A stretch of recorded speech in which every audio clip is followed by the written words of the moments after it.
Fala pessoal, no vídeo de hoje eu vou abordar a segunda lei de Newton de uma forma um pouco diferente do que vocês são acostumados a ver no ensino fundamental, ensino médio. Digamos que eu vou abordar a lei de Newton de uma forma geral. Você já deve ter estudado em física, mecânica, que a segunda lei de Newton ela é dada por a força resultante. Um exemplo aqui sobre uma determinada partícula, massa, ela é igual ao que o valor dessa massa vezes a aceleração da partícula. Essa fórmula não está errada, mas vocês têm que se ater ao seguinte detalhe. Isso aqui só é válido para quando a massa não está variando no seu sistema. Porque Newton, ele definiu a segunda lei da seguinte forma, que a força resultante ela é igual a variação do momento em relação ao tempo. Então, essa é a segunda lei de Newton. Só que você sabe que o momento P, ele é o produto da massa vezes a velocidade. Então, se eu substituir aqui, ó, e fizer a derivada do produto de mv, eu vou ter o quê? A derivada da primeira, dm dt, vezes a segunda, mais a derivada da segunda, vezes a primeira. No caso particular, em que a massa m é constante, esse termo aqui, ó, ele se anula. E aí, você tem que a força resultante é m, que multiplica dv/dt. E dv/dt é o que? É a aceleração. Aí você chega na tradicional fórmula que você encontra nos livros aí de ensino médio. Mas hoje a gente vai tratar um problema que eu vou precisar dessa fórmula aqui. Fórmula geral da lei de Newton. Bom, o problema ele é basicamente o seguinte. Imagina que você tem uma pequena partículazinha aqui, ó, uma gota de água, por exemplo. Essa gota está na atmosfera e ela começa a cair. E à medida que ela vai caindo, ela vai ganhando massa, ou seja, ela vai aumentando a massa dela. E esse aumento de massa ele é dado pela seguinte forma, que a massa dela ela varia como a vezes o tempo, ou seja, uma constante vezes o tempo. Essa é a variação da massa, ou seja, em t igual a zero não tem massa, em dado momento ela começa a se aglomerar e vai caindo, e ele pede para você calcular a aceleração dessa massa. Bom, veja que a massa está variando. Agora você não pode utilizar que força resultante é massa vezes aceleração. Você tem que usar que força resultante é a variação do momento em relação ao tempo. Então vamos aplicar essa fórmula. Então, qual é a força resultante que age nessa massa? É a gravidade. Ou seja, só tem uma gravidade, então é a força gravitacional. E ela é dada o quê? Pela massa vezes a aceleração da gravidade. Isso aí tem que ser igual ao quê? Essa é a força resultante, mg. Tem que ser igual a derivada de p dt. Então eu vou já utilizar isso aqui que eu já desenvolvi, ó. Então vai ser a derivada da primeira vezes a segunda.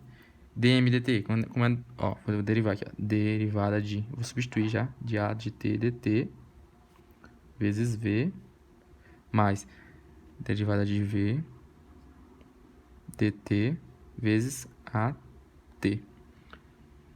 Substituir o m por at. Vamos substituir o m aqui também. Vamos ficar com a vezes t vezes g igual a... Quanto é a derivada de a vezes t? Tem uma derivada aqui no polinômio de primeiro grau, no caso, né? O t. Então, esse t vai cortar, vai ficar o a. A vezes v, né? Mais dv dt a... Veja que o a está em tudo, ó. Então, eu posso cortar o a aqui, ó. Tchai, aqui, ó. Tome, aqui, ó. Tome. Então, eu tenho aqui t vezes g é igual a v mais t, que multiplica a derivada de v, dt. Agora que vem a sacada dessa questão, que é muito interessante. Tá vendo que eu tenho v mais t dv dt? Agora imagine o seguinte. Se eu tivesse aqui uma derivada de t dt, Concorda que derivando t em relação a t dá 1, né? Mas quando eu faço isso, ó, derivada de t em relação a t, eu posso juntar isso aqui, ó, com a derivada do produto TV. Olha, pra quem gosta de assistir TV, tá aí, ó. A TV.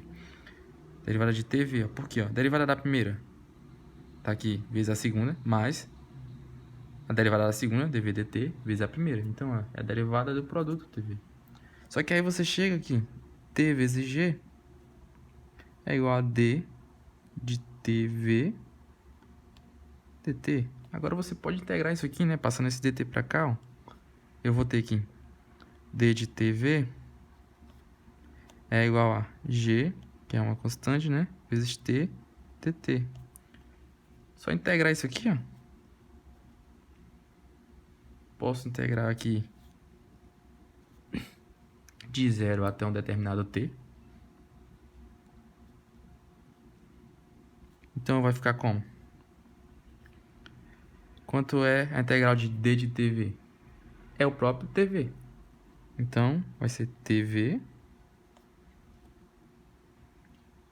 que é igual a g, integral de t dt, t quadrado sobre 2. T quadrado sobre 2. Isso aqui de 0 a t, beleza? O 0 vai embora, então eu vou ficar só aqui tv é igual a g, t2 sobre 2. Eu vou ter que tv é igual a g, t2 sobre 2.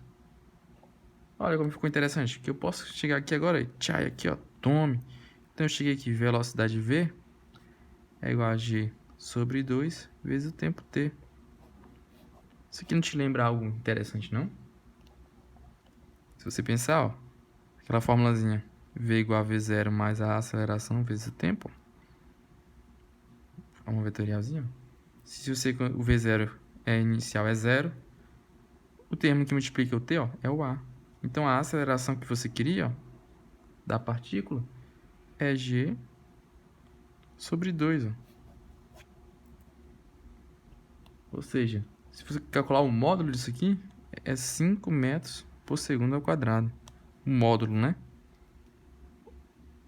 Ou seja, a partícula cai e ela está variando a massa, ganhando massa, veja que a aceleração dela vai ser 5 metros por segundo ao quadrado. E não igual a g, que era o que se espera se essa partícula aqui tivesse uma massa m constante. Se ela tivesse uma massa m constante, eu teria aqui m vezes g igual a massa vezes a aceleração. Então, a massa ia cortar e eu teria que a seria igual a g. No caso em que a massa é constante. Logo, você vê que esse problema é muito interessante para abordar aqui a lei de Newton na sua forma geral, que é essa fórmula aqui, ó. Escrever aqui para você lembrar. A força resultante é igual à derivada do momento em relação ao tempo. Bom, espero que você tenha curtido esse vídeo. Deixa seu gostei, compartilha e é isso aí.